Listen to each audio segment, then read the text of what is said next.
My name is Kimmy and I'm 7 years old. My name is Marina and I'm 5 years old.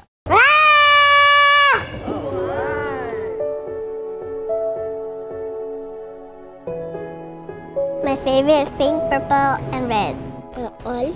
All? Purple and blue and yellow. I just think like it's like very bright and dark. It's like not so bright or not so dark like that. Because it's beautiful and I like black and white.